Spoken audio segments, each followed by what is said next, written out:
inutil po sila. Yung 24 na inutil. I'm telling you, they're not fit for the job. Tamad and inutil. Because nag-ikot po ako sa Valenzuela, ang lalaking mga companies, never pa na nasa pool ng inyong inspector. Kapag nakita ko hindi sila trabaho, gusto ko silang masibak.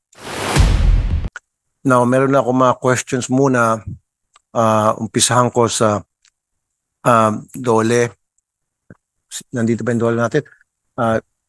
Director Erwin Aquino.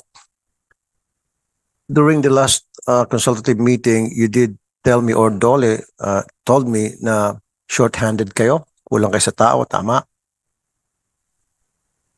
Yeah, actually, it is our Attorney Judeline who could answer that, Chair. Thank Sino you. po yung inspector, labor inspector assigned sa Kamanaba area?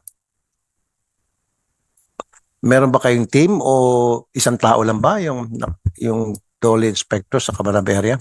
Good afternoon, Your Honor. As regards sa Kamanaba po, meron naman po kaming team. Ilan po yung team? Ilan members ng team? For the labor inspection or labor inspectors po, mga 20. The 20. whole po ang NCR po is almost 200 po. No, let's just talk about yes. Kamanaba first. Saka na yung NCR. Ilan po yung inspector assigned sa Kamanaba, Dole inspector? How many are there? For the Kamanaba Field Office po, we have 24 labor inspectors. 24, okay. Ano po yung ginagawa ng 24 labor inspector on a regular basis or daily basis? Ano po yung mga duties and responsibilities nila?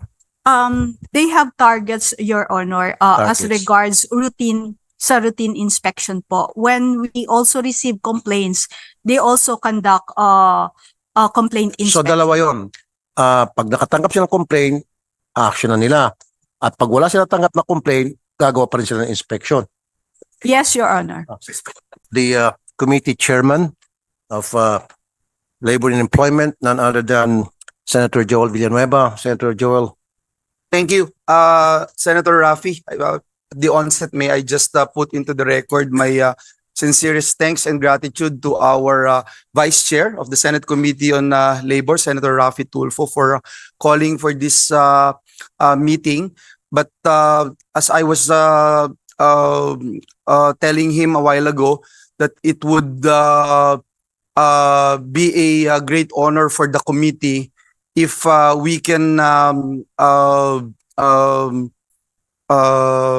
come up with a committee hearing for the Committee on Labor, and we can designate our vice chair to lead this committee in order to thresh out this very important and pressing issues on wage theft and other issues concerning our workers. And so with that, may I just place into the record, and I was asking a while ago our technical staff if we can do it right now in order for the subcommittee to officially operate in the next couple of days. Thank you, Mr. Chairman, and again, we congratulate your efforts in addressing these very important issues. Thank you. Thank you, Committee Chair, Senator Joel Villanueva. Thank you very much. Okay. Tuloy ko po yung questioning.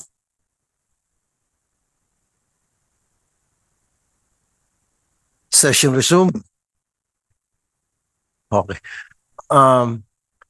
So, meron po kayong 24 na labor inspector. Ano po yung daily duties and responsibilities po nitong 24?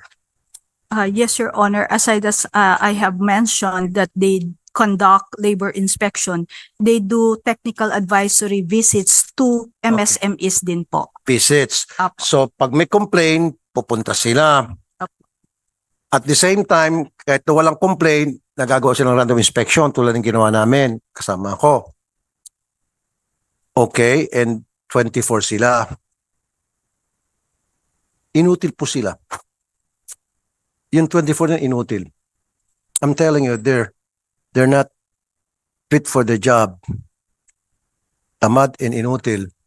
Because nag-ikot po ako sa Valenzuela, ang lalaking mga companies, never pa na nasa pool ng inyong inspector. These are big companies. Hindi ito yung mom and pop operation ng mga companies na pinuntahan ko. Corporation. And yet, never na na-visit ng inyong 24 inspector. Same thing with Caloocan. Can you explain to me, ma'am, why is that? Your Honor, as regards what establishments to be inspected and may mga data po kami, but basically medyo yun po ang challenge sa amin to get the names of the companies po as regards where to inspect, what establishments to inspect po. No, ma'am. It's like this. Yung mga inspector, alam ba area by area or city by city, kunyari Kamanaba is Valenzuela kasama dyan. Sino ang mga malalaking kumpanya sa Valenzuela? Wala namang ibang malalaking kumpanya dyan kung hindi mga manufacturing company. And these manufacturing company, hindi na-inspect. Kung sari-sari store, maintindihan ko, wag nila inspect. Pero malaki to eh. Imposibleng hindi na nakuha na sa kanilang radar ito. Yun po yung pinapoint out ko. So therefore, if I would like, gusto kong makuha yung accomplishment report nitong 24 mong mga tauhan. At kapag nakita ko hindi sila trabaho, gusto ko silang masibak. And I'm dead serious about this. O baka bayad na sila.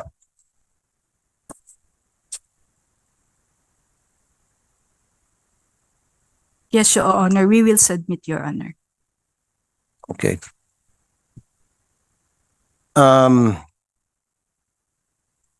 Mamaya magpa-follow up ako doon sa mga napasyalan namin.